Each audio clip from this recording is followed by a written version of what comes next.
আজকের রেসিপি দারুণ স্বাদের মুচমুচে মুখরোচক ঝাল ঝাল ফাকিবাজি একটি নাস্তা, যেটা খুব সহজে বাড়িতে বানিয়ে খেতে পারবেন আর খেতে হবে অনেক বেশি মজার। চটজলদি দারুণ স্বাদের কিছু নাস্তা খেতে মন চাইলে হঠাৎ করেই এই নাস্তাটি বানিয়ে নিতে পারবেন আর একবার বানিয়ে অনেক দিন খেতে পারবেন। নমস্কার, আমি জ্যোতি বিশ্বাস আবারও স্বাগত জানাচ্ছি আরও একটি নতুন রেসিপি দেখার জন্য। আশা করছি সবাই অনেক ভালো আছেন। দারুণ স্বাদের এই নাস্তাটি একবার হলে বাড়িতে ট্রাই করুন আর কেমন হয়েছে আমাকে কমেন্ট করে জানাতে একদমই ভুলবেন না। তো কথা না বাড়িয়ে চলুন রেসিপিটি শুরু করা যাক।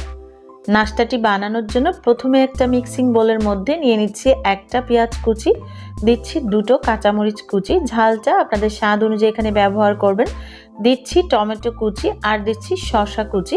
এখানে আমি সমস্ত উপকরণগুলি কিন্তু পরিমাণ মতো ব্যবহার করছি, আপনারা আপনাদের পছন্দ আর প্রয়োজন অনুযায়ী পরিমাণটা বাড়িয়ে কমিয়ে ব্যবহার করবেন।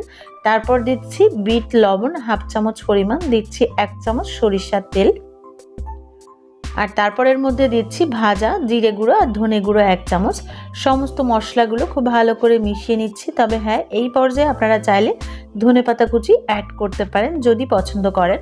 তো সব উপকরণ মেশানো হয়ে গেছে। এবার এর মধ্যে দিয়ে দিচ্ছি 1 কাপ পরিমাণ চানাচুর। আমি এখানে ঝাল চানাচুরটা ব্যবহার করেছি, এতে করে এটা খেতে অনেক বেশি ভালো লাগবে। তবে আপনারা চাইলে এখানে ঝুরি ভাজাটাও ব্যবহার করতে পারেন। তারপর সমস্ত উপকরণের সাথে চানাচুরটাকেও ভালো করে মিশিয়ে নিয়েছি।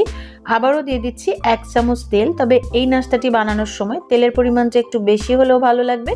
আবার যদি মনে করেন কম খেতে চান তাহলে কমও আপনারা ব্যবহার করতে পারেন। তো আবারও 1 চামচ তেল দিয়ে খুব ভালো করে মিশিয়ে নিয়েছি।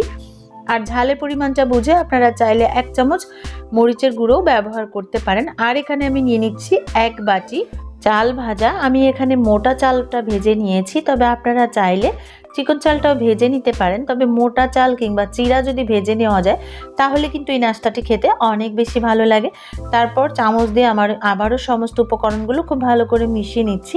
তো চাল ভাজাটা আমি এখানে দেখাচ্ছি না। আপনারা যদি মনে করেন যে আপনাদের চাল ভাজার রেসিপিটা প্রয়োজন তাহলে অবশ্যই আমাকে কমেন্ট করে জানাবেন। আমি পরবর্তীতে যে কোনো একটা ভিডিওতে চাল কিভাবে ভাজতে হয় সেই রেসিপিটি শেয়ার করব।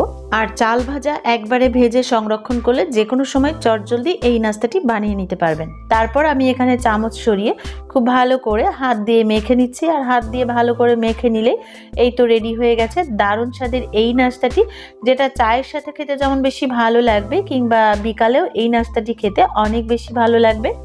রেসিপিটি ভালো লাগলে বাড়িতে একবার হলেও ট্রাই করুন আর কেমন হয়েছে আমাকে কমেন্ট করে জানাতে একদমই ভুলবেন না। এরকম আরও সহজ ও সুন্দর সুন্দর রেসিপি পাওয়ার জন্য সাবস্ক্রাইব করে পাশে থাকা বেল বাটনটি অন করুন, যাতে করে পরবর্তী ভিডিও নোটিফিকেশন আপনার কাছে পৌঁছে যায়। কারণ আপনাদের লাইক কমেন্ট শেয়ার সাবস্ক্রাইব আমাকে অনেক বেশি আনন্দিত করে। সবাই খুব ভালো থাকবেন। পুরো ভিডিওটি দেখার জন্য অসংখ্য অসংখ্য ধন্যবাদ।